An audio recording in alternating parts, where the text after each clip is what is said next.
Our speaker for the next session is the South India lead for the Faculty of Disaster Medicine in India and Nepal.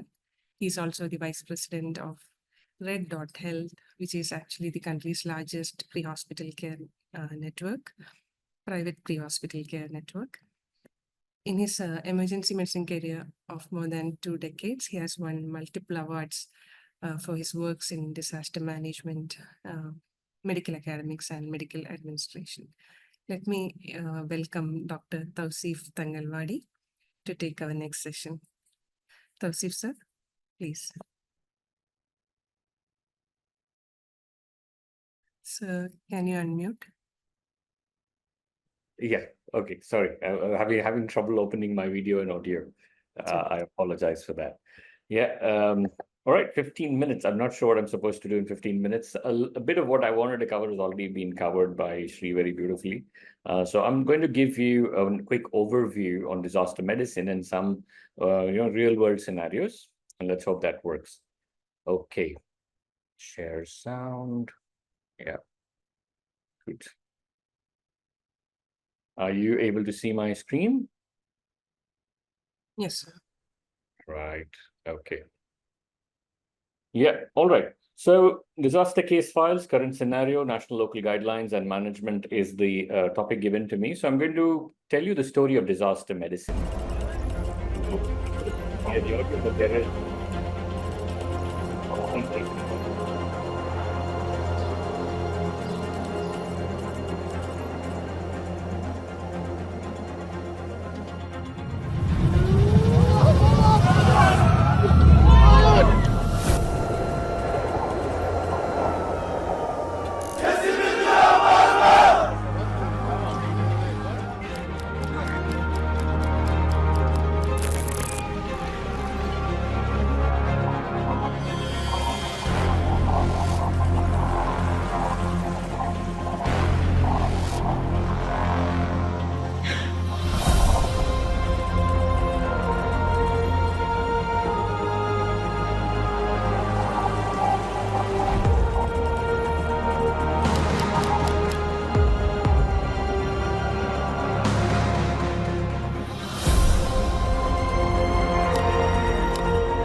right. So disasters are real, right? And that was just in 2023. 2024 for India, of course, Wayanad disaster was big.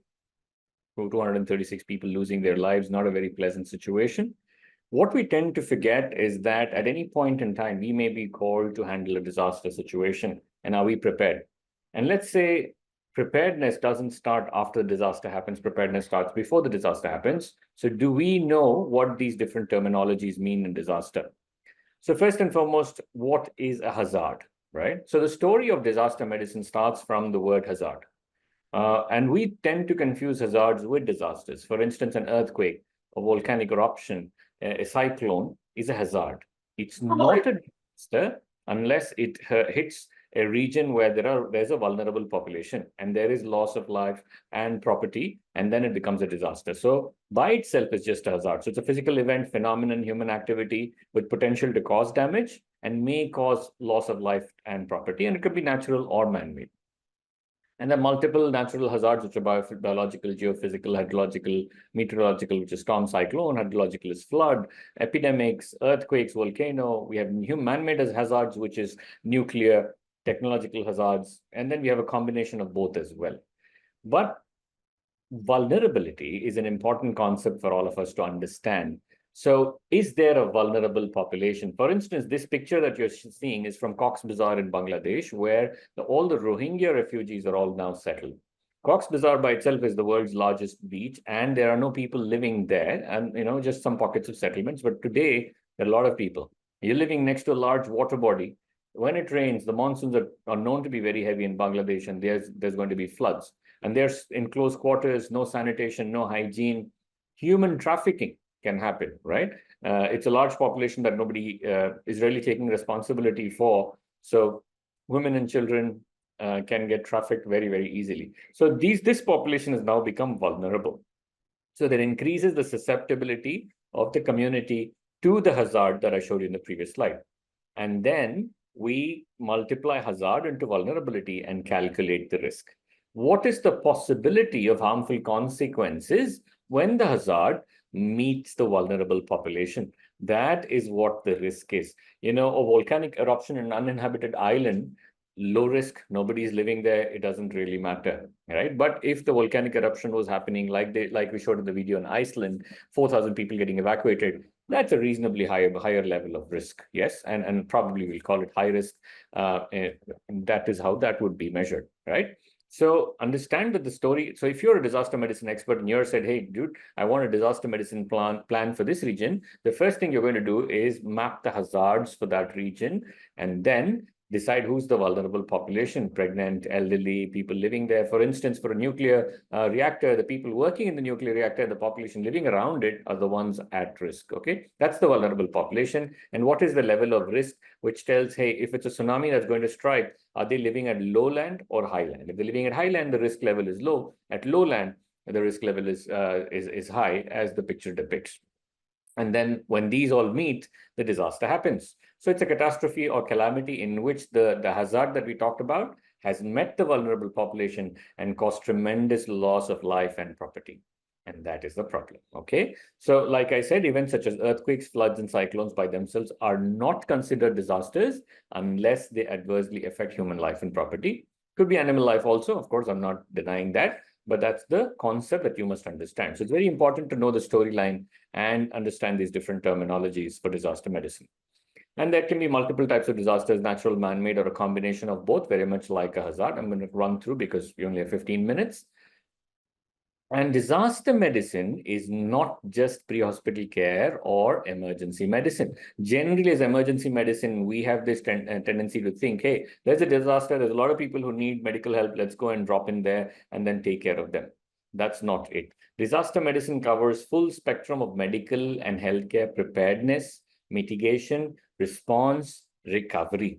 And recovery is not just about treating people who are injured. That is response. Recovery is, say, building shelters for them, providing clean water, sanitation, taking care of their chronic health conditions.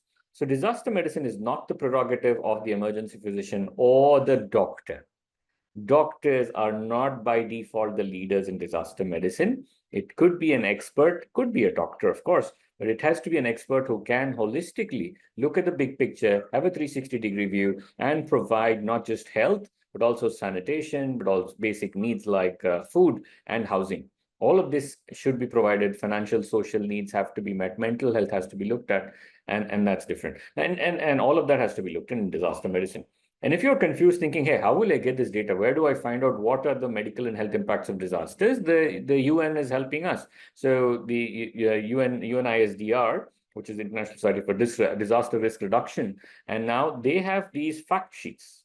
I'm giving a few examples. This is a West African Ebola outbreak where they clearly tell you what are the health risks, like water and foodborne diseases, vector-borne diseases, vaccine-preventable diseases, infections. How do you do risk management considerations, and what planning should you do, right? And they do this for conflict also. Unfortunately, we have two big regions in the country, in the world now today in conflict, one in the Middle East, one in Eurasia, and then they are in conflict. And that's important. What are the general risks that's there, distress to families and community, and health and disaster responders themselves can be at risk, right? And we know that UN peacekeeping forces are getting hurt in Lebanon. Yes. So these are the health and risk health impacts and risk of disasters, which these are fact sheets that are freely available online, and you can get them and try to understand, okay, this is how I'm going to look at a disaster, at least the health impacts of it. So that's about fact sheets. Who are the stakeholders? Very clear idea. The first primary responsibility is government agency. When I talk about the NDMA, I will talk to you a little more about that. Then come healthcare agencies. Obviously, yes, we are high priority, medical response. We are specialists. We're very good at what we do. And if we have a layer of disaster medicine understanding, we can be the leaders for this response. And of course, non-government organizations definitely play a big part. They're always happy to be there and support in relief and rehabilitation, and also fundraise. And then community themselves. The community themselves help in reconstruction and recovery. A lot of good Samaritans come forward and do that. And yes, there's a much bigger circle, but I'm just keeping to the main ones who are the stakeholders. The most important thing is the disaster management cycle. And there are 4 phases to it: mitigation, preparedness, response, and recovery. Mitigation preparedness happens before the disaster. Response recovery is after the disaster. So if you spend a lot of time in mitigation and preparedness, you will have to spend less time in response and recovery. If you don't do too much of time in mitigation and preparedness, you will have to spend a lot of time in response and recovery. What am I saying? Mitigation basically is, hey, how do I prevent the disaster from happening? Okay, so let's say there's it's an earthquake-prone region for Japan. Japan builds earthquake-resistant buildings. That's mitigation. So even if the hazard strikes, the vulnerability has now become less. The risk has reduced, and buildings are not collapsing, right? So that is mitigation. And in case the disaster strikes, in spite of your mitigation plan, how will you respond to it? That is the preparedness plan, right? So mitigation and preparedness. And more time you spend here, the less time it takes for you to respond and recover. But if you don't do mitigation and preparedness, the impact of the disaster is huge, and a lot of loss of life and property happens. A good example is the cyclones in Orissa. When the cyclones happened in 1990, I think Falin, I think that was the name, we lost 10,000 lives. And then 10 years later, in 2001, when a similar cyclone happened in Odisha, same category storm, we lost only 1 life, right? That is the impact of mitigation and preparedness that we have. So prevention, mitigation, preparedness, response, relief, and reconstruction. Okay, so I'm not spending too much time on these. These are very self-explanatory, but just for you to understand what's before and what's after. Okay, international cooperation happens. A lot of people do support, right? They're sharing resource and expertise. The UN is very, very strongly focused on disaster management, and there are multiple other organizations that work on this and help in relief effort coordination. Remember, when there's a disaster happening somewhere, don't jump in and say, hey, I'm going to go and get in there. But make sure you take all the things needed with you to go there. Just your physical presence there makes you a liability. But if you're prepared and you know what you're going there for and you're taking the resources with you, then you're an asset. So be very, very clear of this concept. Don't just get up and say, I'm a hero, I'm going to go and jump in there. Be prepared before you go to a disaster, an area where a disaster has happened. Okay. The learnings from real world disasters. Okay, so COVID-19 pandemic, we all know 770 million cases, 6.9 million people confirmed deaths. The reason was a supply chain disruption, right? So we didn't really, of course, we didn't know how to really handle COVID, but because of all the lockdowns, medicines couldn't be supplied, vaccines couldn't be transferred. People didn't have the resources to really handle, and there was a huge public health impact, economic impact, social impact of this, right? And then now we have better global health framework, and we are also, everyone's diversifying. People who only had businesses in China are now saying, no, we'll come to India. Good for India, but of course that is important for the world in general. Something else, that's a Fukushima nuclear disaster. And again, what was the reason that this disaster affected a lot of people? Very interestingly, in this disaster, there was a tsunami that affected a nuclear plant, and then the reactor, the coolant broke down, the cooling mechanism broke down, and then the radiation leak happened. What happened was people were not really affected by the radiation, but there was a mass evacuation that happened, and 51 people died just from that evacuation stress. Right? So rather than the actual incident, the response to the incident caused a disaster. And then that's also a very, very strong lesson to learn, because the communication was not clear, and then the response to disaster was, so the response caused more harm than the incident itself. Earthquake, Nepal, 3% of the population pushed into poverty, 1 million more people in Nepal. So massive impact. So what about India? India is one of the most disaster-prone countries.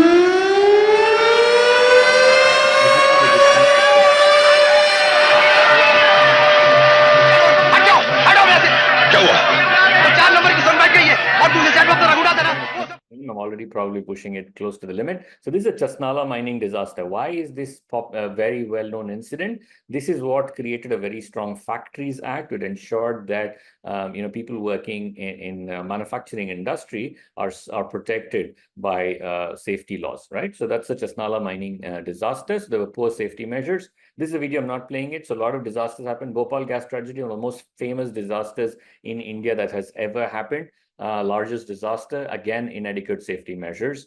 And again, when I show you very recently the Visakhapatnam gas leak, lapses in safety protocols. So this is consistently what we see when disasters happen. When you do an RCA, this is what is coming out, okay?